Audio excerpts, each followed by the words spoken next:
তো বেরিয়ে পড়ছি 2 ঘন্টা হাতে। আজকে দেখব উদয়পুর শহর। তো আমরা তো উদয়পুর শহরটা চিনি, বিশেষ করে যে আমাদের ত্রিপুরেশ্বরী মা আছে, হ্যাঁ, মন্দির, এই মন্দিরকে কেন্দ্র করে। তো আজকে আমরা দেখব উদয়পুর শহরে যে পর্যটনগুলো আছে সেই পর্যটনগুলা, এবং কিভাবে উদয়পুর শহরে এসে আমরা মা ত্রিপুরেশ্বরী মন্দির আমরা দেখতে পারি, এবং সঙ্গে যে উদয়পুরে আরও কী পুরনো আমাদের রাজন্য আমলের জিনিস আছে এবং কী জিনিসগুলো আছে, মন্দির আছে, দিঘি আছে, একে একে আপনাদের সামনে আমার এই ভিডিওর মাধ্যমে তুলে ধরার চেষ্টা করব, এবং সময়টা নেব মাত্র 2 ঘন্টায়। তো স্কুটি নিয়ে বেরিয়ে পড়ছি 2 ঘন্টার মধ্যে উদয়পুর শহরকে ঘুরে দেখব। তো দাঁড়িয়ে আছি বন্ধুরা গোমতী নদীর উপরে। তো আমরা যাচ্ছি এখন গোমতী নদীর উপরে যে ব্রিজ, সেই ব্রিজের উপরে দাঁড়িয়ে আছি। তো আমরা যাচ্ছি এখন যে উদয়পুরে যে রাজবাড়ি, সেই রাজবাড়ির উদ্দেশ্যে। তো কারণ আমাদের যে রাজন্য ইতিহাস এবং আমাদের যে পুরনো যে রবীন্দ্রনাথ ঠাকুর, তো ওনারাও এখানে এসেছেন, এবং আমাদের ত্রিপুরার যে ইতিহাস, সেই ইতিহাসের একটা বিশেষ অংশ জুড়ে এই রাজবাড়ির ইতিহাস আছে, এবং আমাদের যে মানে অনেক অনেক কাহিনী এই রাজবাড়ির সঙ্গে আছে। তো উদয়পুর আসলে অবশ্যই এই রাজবাড়ি যদি আমরা না যাই এবং না দেখি, তাহলে অনেক কিছু অসমাপ্ত থেকে যায়। গোমতী নদী ত্রিপুরার সবচেয়ে বড় নদী।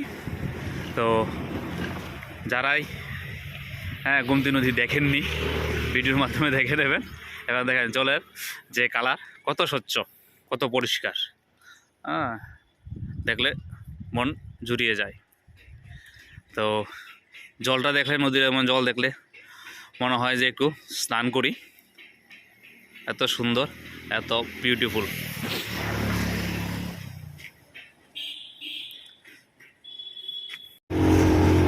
তো চললাম রাজবাড়ির উদ্দেশ্যে, প্রথম করে স্কুটি দিয়ে চললাম যে ভুবনেশ্বর মন্দির, যে অনেকেই এসেছেন, অনেকেই দেখেছেন। রবীন্দ্রনাথ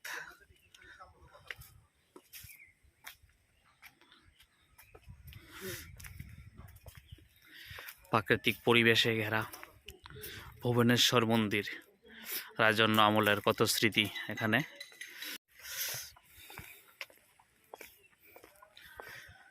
তো পিকনিক করার জন্য অনেকটা আদর্শ স্থান রাজবাড়ি।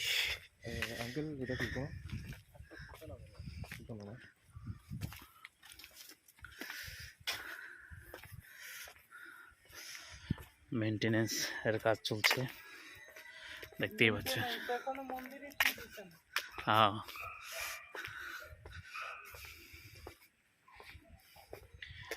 ভুবনেশ্বর মন্দিরের ভুবনেশ্বরী টেম্পল, রাজনগর। হ্যাঁ,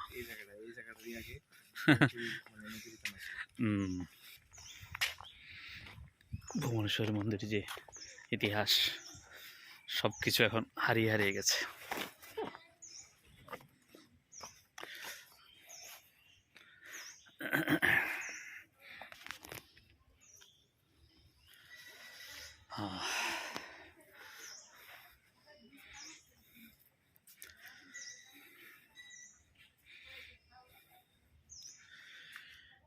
মায়ের রূপ, অপূর্ব রূপ, সুন্দর। ভুবনেশ্বর মায়ের যে রূপ,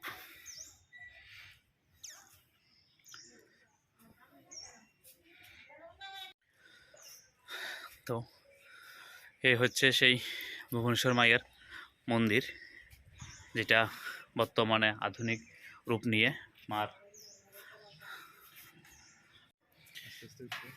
আছে।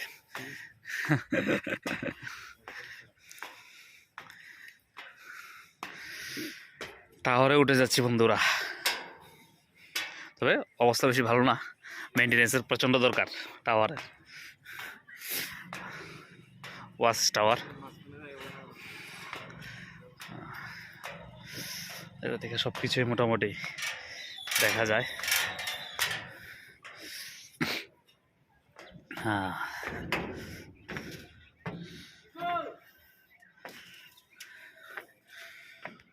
ওয়াচ টাওয়ার দেখা সেই গোমতী নদী, যেখানে এখানে কত কিছু বলি দেওয়া হয়েছিল মায়ের মন্দিরে। এবং তো এই হচ্ছিল রাজার বাসস্থান।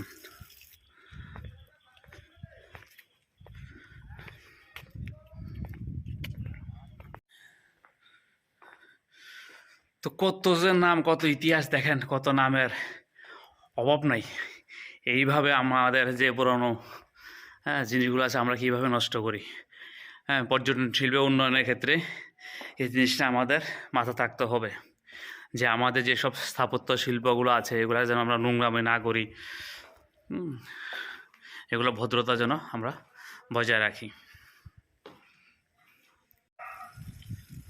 তো এই ভুবনেশ্বর মন্দিরে আসলে একটা জিনিস সামনে সুবিধা হয়েছে, এটা হচ্ছে ব্যক্তিগত উদ্যোগে এখানে একটা ক্যান্টিন বা হোটেল রেস্টুরেন্ট চালু হয়েছে।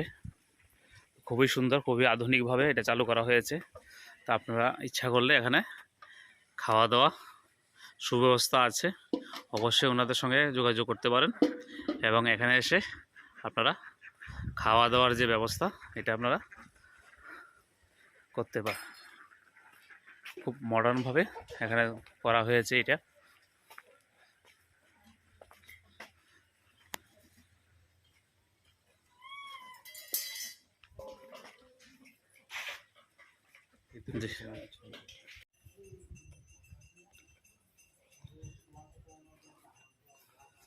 কত সুন্দরভাবে এগুলা তৈরি করা হয়েছে।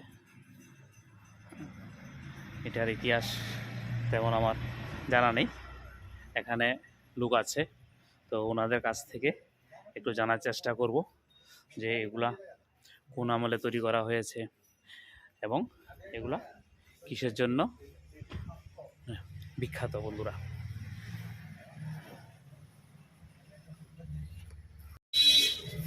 ঘুরছি, দেখছি, ওনারা বসে আছেন।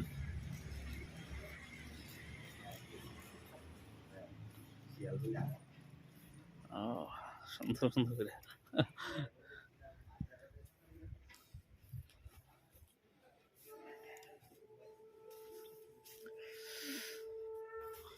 ভারতীয় পুরাতত্ত্ব সংরক্ষণ। বন্ধুরা, গুণবতী গ্রুপ অফ টেম্পল,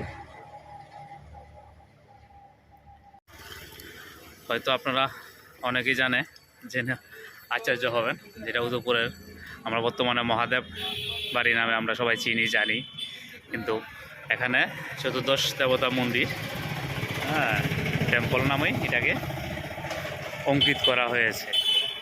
তো চলুন যাই, দেখি যে আমাদের যে মহাদেব টেম্পল, মহাদেব বাড়ি।